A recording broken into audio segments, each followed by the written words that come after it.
जय श्री कृष्णा। जय माता जी। आज हम नवरात्र में दुर्गा कथा पढ़ने की विधि और दुर्गा माता की कथा सुनेंगे। जय अम्बे मैया की जय। दुर्गा माता की कथा सुनने की विधि।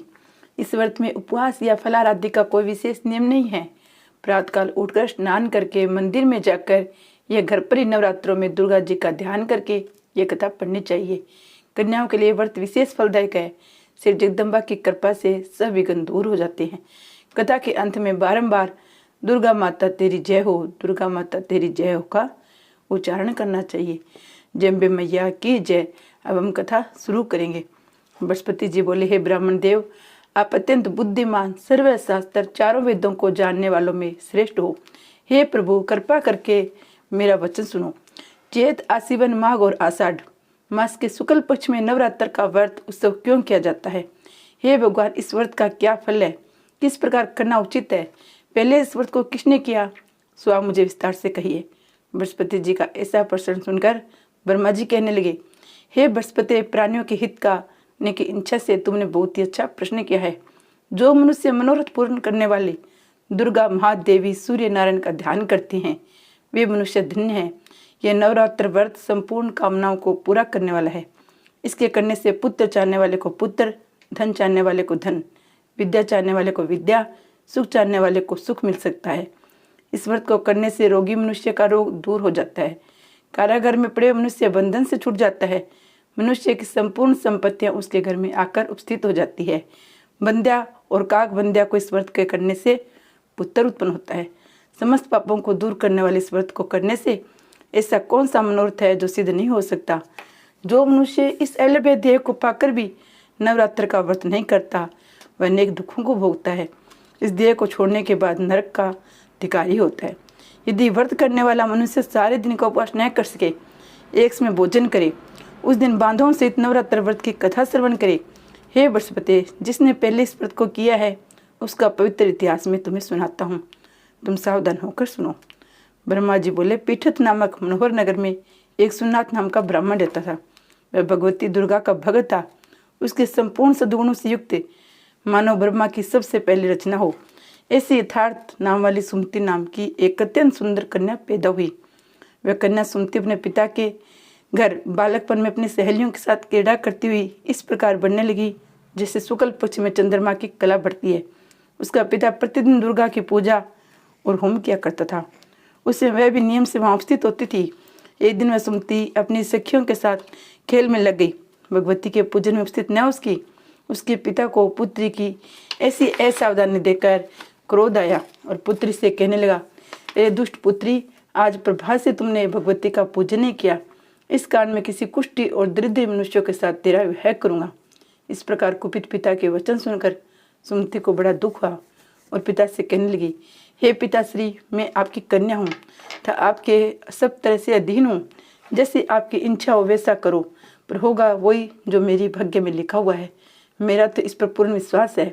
मनुष्य जाने कितने मनोरथों का चिंतन करता है, पर होता वही है जो भाग्य के विधाता ने लिखा है। जैसे अग्नि में पड़े तन आदि अग्नि को अधिक प्रज्वलित कर देती है, उसी तरह अपनी कन्या के ऐसी निर्भरता से कहे हुए वचन सुनकर उस ब्राह्मण को अत्यंत क्रोध आ गया। तब तो अपनी कन्या का विवाह एक कुष्ठी के साथ कर दिया और अत्यंत क्रोध होकर पुत्री से कहने लगा, जाओ जाओ, जल्दी जाओ, अपने कर्म का फल भोगो। देखिए केवल भाग्य के भरोसे पर रहकर क्या करती हो। इस प्रकार के कहे हुए पिता के कटु वचनों को सुनकर सुमति मन में विचार करने लगी, ओहो, मेरा बड़ा दुर्भाग्य है जिससे मुझे ऐसा पति मिला। इस तरह अपने दुखों का विचार करती हुई वह सुमति अपने पति के साथ वन में चली गई और इस भयानक वन में उन्होंने वह रात बड़े कष्ट से व्यतीत की। उस गरीब बालिका की ऐसी दशा देखकर भगवती पूरे पुण्य के प्रभाव से प्रकट होकर सुमति से कहने लगी, हे दीन ब्राह्मणी, मैं तुम पर प्रश्न हूँ, तुम जो चाहो वर मांग सकती हो। मैं प्रश्न होने पर मनवांछित फल देने वाली हूँ। इस प्रकार भगवती दुर्गा का वचन सुनकर सुमति कहने लगी, आप कौन है जो मुझ पर प्रश्न हुई है? वह सब मेरे लिए कहो और अपनी कृपा दृष्टि से मुझ दीन दासी को कृतार्थ करो। सुमति का ऐसा वचन सुनकर देवी कहने लगी, मैं आदि शक्ति हूँ, मैं ब्रह्म विद्या और सरस्वती हूँ। मैं प्रश्न होने पर प्राणियों को दुख दूर कर उनको सदा सुख प्रदान करती हूँ।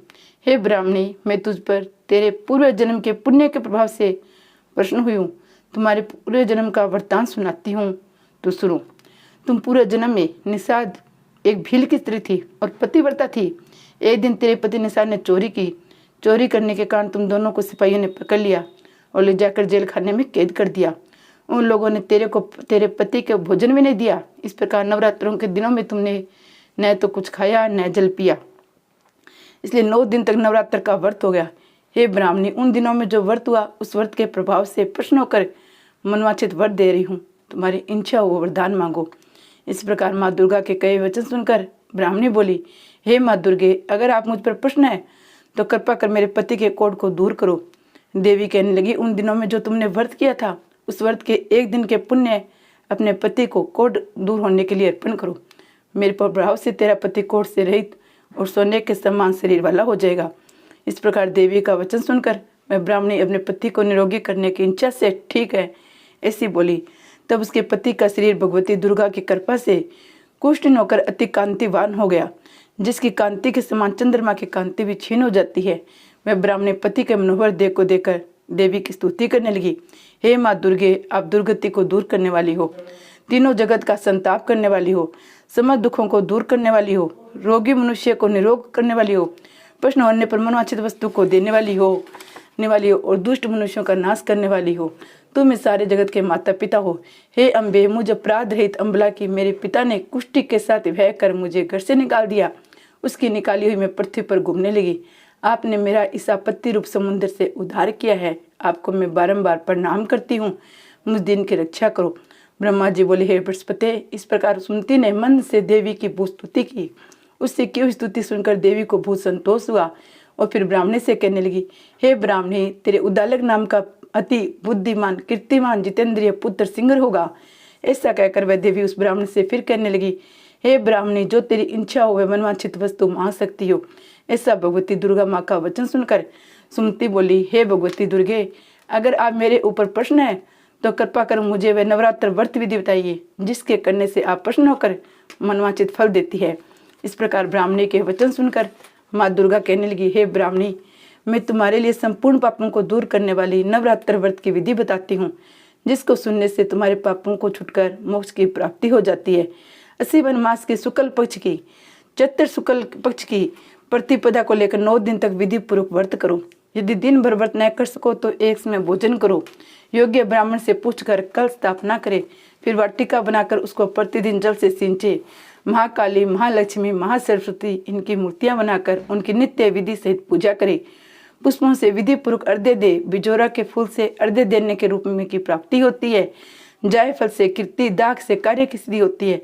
आंवले से सुख और कीर्ति और केले से भूषण पुत्र की प्राप्ति होती है।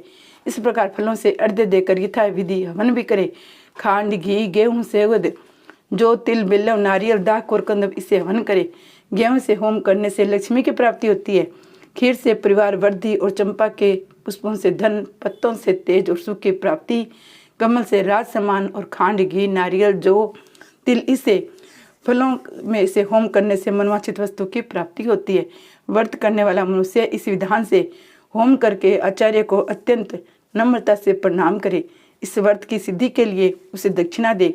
इस महाव्रत को इस विधि के अनुसार जो कोई करता है उसके सब मनोरथ सिद्ध हो जाती हैं। इसमें तनिक भी संशय नहीं है। इस 9 दिनों में जो कुछ दान आदि करता है उसका करोड़ों गुना पुण्य मिलता है।